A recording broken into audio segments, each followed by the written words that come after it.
Hey everyone, Bean here, welcome back to EarthBound Beginnings. Last time we made a new friend, and her name is Scarves. We'll be getting into what she brings to the table in a little bit. But right now we're going to go over the town we skipped before. Between Snowman and Reindeer lies the town of Spookane. It's like Spokane, but spooky. Can you guess what we're going to be running into there? You'll see soon enough, I'm sure. In the meantime, enjoy Theme of Train.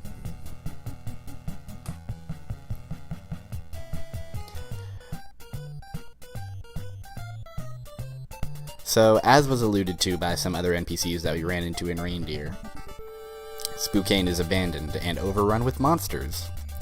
And of course, it's up to us to do something about that. The monsters overrunning Spookane are basically just kind of stronger-ish versions of the monsters we've run into already throughout, like Podunk, Marysville, Reindeer. It can be pretty tough, but it's overall not that bad. So Scarves has very low offense, low defense, but makes up for it with some very strong psychic moves.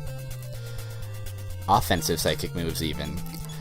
Bean has psychic moves, but most of them have been in a support capacity, so, you know, healing, defense boosts, status stuff, all that sort of thing. Scarves is the first time we really get a taste of offensive psychic powers. And boy howdy, it really makes a difference. No longer are we just fighting, and then occasionally healing or occasionally stat boosting. The addition of offensive psychic powers adds a whole new dynamic to combat, as we have to now figure out which, you know, is Freeze effective against this guy? Is Thunder effective against this guy? Maybe it's Beam. That whole elemental thing. Also, I don't know if you caught that, but we finally depleted the big bag. After all this time, it is now gone. And now we're on our own, in a scary world full of monsters.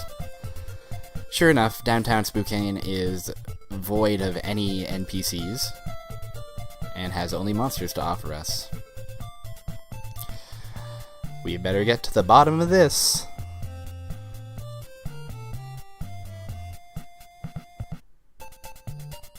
Thankfully, there's a hospital there to the left.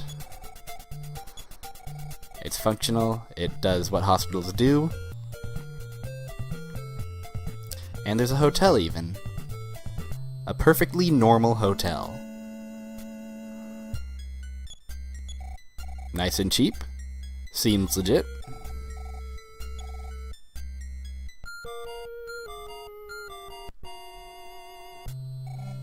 Yeah, just kidding. It's a trap. It's a Starman. We ran into the Starman Jr. at the top of the zoo, you might remember. Now here's his dad, Starman Sr. Or just Starman, he prefers.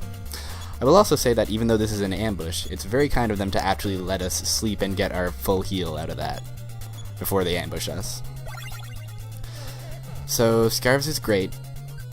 Problem with Scarves, still pretty underleveled compared to Bean and Stumpy.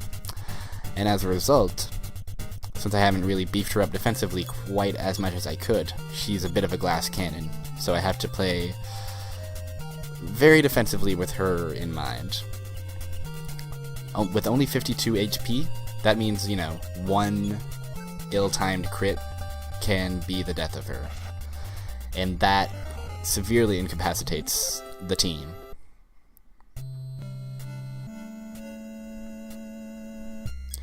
But yeah, combat is a lot more interesting having Scarves on the team for sure.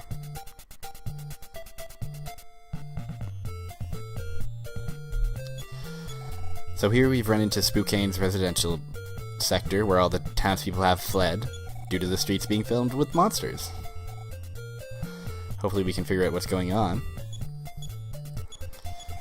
Maybe the little Rosemary girl has something to do with it. Just going on the fact that she doesn't like her.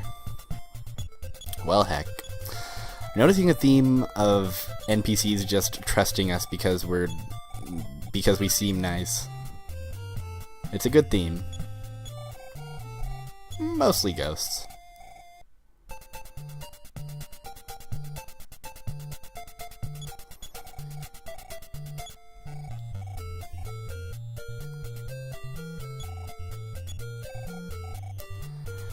That's great. I hope that guy figures out what he's doing with his life.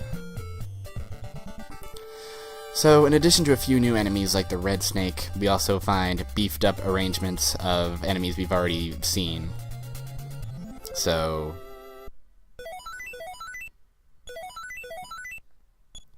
I wholly intend to skip all that stuff because it's just like the fights you've seen already, but longer. Anyways, let's investigate the Rosemary's private property. Oh yeah, we had a rappel ring going, of course. Never leave home without a rappel ring.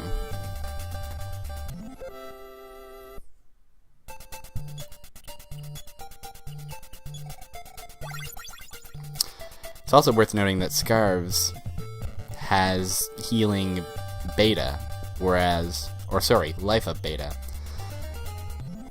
where Bean only has life up alpha. So it's a much stronger life up move. Thank goodness that lady gave us a ghost key, so now we can investigate the Rosemary Manor. So here is another dungeon. Shades of the cemetery here.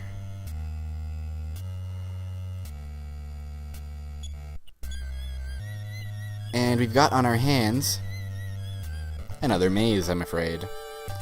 Here's a new guy. His name is Alarm Ghost. Lucky for me, I'd dispose of him before he causes me any trouble, but I'll say what he does, which is all he's capable of doing, really. Well, I guess he can attack, but he's a big threat because he can keep summoning a variety of enemies. Luckily, I get rid of him before he summons anybody, so thank goodness. But yeah, if you don't deal with this guy right away, it can be a long fight.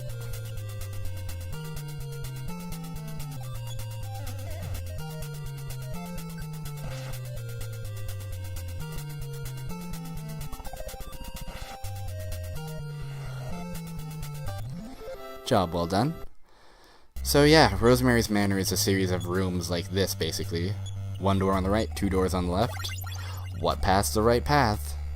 Might get a dead end, you might not. You'll probably get a dead end, honestly. More often than not, it's a dead end. So, guess who looked up a map for this part of the game? That's right. Me. Because I tried going through this once without a map, and I got super duper owned. So, in the interest of not wasting my time and your time, I know exactly where to go. Here's a dust ball. He's a bit of a tricky boy. So if you kill him, he'll self-destruct, and that's a bit of a drain on your resources, healing everybody after a self-destruct. So what's worth noting about him is he doesn't actually do anything. Or he doesn't do much, I should say. He'll either do nothing, or he'll attack you for not much. So in other words, you're best off just running away. Because even if he gets a turn off, he's not going to hurt you that badly. Don't even bother doing a 4th D-slip on those guys, just run. Here are the bionic bats, and they are bad. Guess why they're bad? I don't think you will be able to guess why they're bad. Because they use stone origin and turn you to stone. What does that mean? That means Bean can't do anything. Bean is effectively completely incapacitated. Doesn't get to attack, defend, use psychic moves, use items, anything. Bean is pretty much out of the running. It is possible to heal stone with those healers we've met throughout the land, and we will also eventually learn a psychic move that heals stone, and there may even be an item that heals stone. I have none of that, so Bean is effectively dead right now. How severe is stone? Stone is so severe that if your whole party is turned to stone, it is treated by the game as a game over, as if all 3 of your party is dead. Just to confirm that healing alpha doesn't help. You're going to need a stronger healing move than Healing Alpha, for sure. So now I'm kind of weighing, you know, is it worth it to keep going? Should I keep going? I decide, what the heck, let's keep going. I run into 2 ghosts. We've run into these before. They are a 0 threat. We do not have to worry about these guys. They do 1 damage and then run away. Aww. After the devastation that was the bionic bats, it's kind of a nice palate cleanser, I think. More bionic bats. Normally I would edit out multiple encounters, but this encounter is particularly eventful, so I left it in. Takes me a while to figure out that beam is the most effective thing to use against the bats. It's also worth noting that bats can summon other bats, which makes these battles go on a little longer than they should. Mercifully, bats are relatively easy to kill, but with only Stumpy and Scarves in play right now, it's kinda tricky. Luckily, he uses Stone Origin on someone already turned to stone, so that's a waste.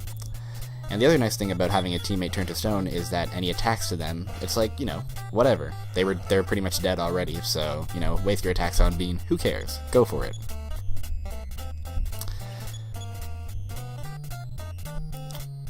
A 4th bat joins us. Scarves is getting a little low on psychic points.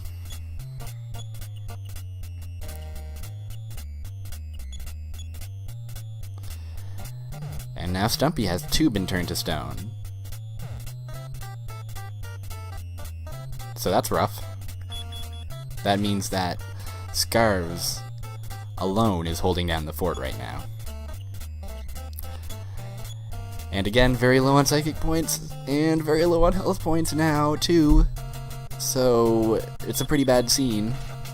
Can Scarves get out of this one?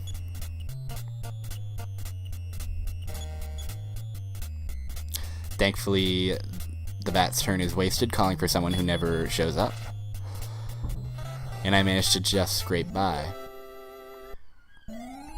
Oh, and it's also worth noting that even if you're turned to stone, you can still collect experience points. So, I mean, thank goodness for small victories.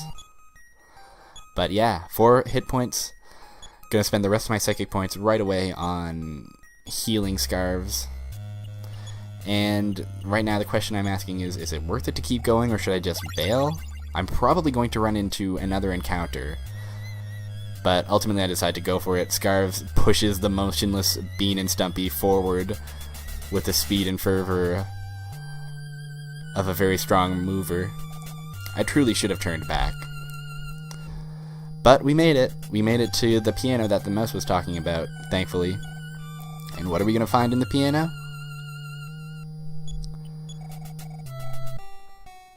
A melody. Remember those? It's been a while, eh? That's our 4th melody out of 8, so we're halfway done the melodies. That's great. But yeah, of course we're immediately bailing out of here as soon as we can. Bean can't use the Onyx Hook, so she gives it to Scarves. Scarves uses it, and we're gone. And now, the quick little sum up of the little housekeeping grind that I did at the end of this. Went to the healer to heal the stone, went to the hotel to get some free sweet roast beef, bought a magic coin for Scarves, and then I wanted a little more money, so you know what I did? I went to our mouthwash friend, bought a bunch of mouthwash for $10 a piece, bought as much mouthwash as I could carry, and then sold it to the department store for $87 a piece, and I made quite a killing doing so. Such a killing that I could afford a gold ring, also for Scarves, and a pendant for Bean, who has yet to have any elemental pendant. And that about wraps it up for this episode. See you next time, and thanks for watching.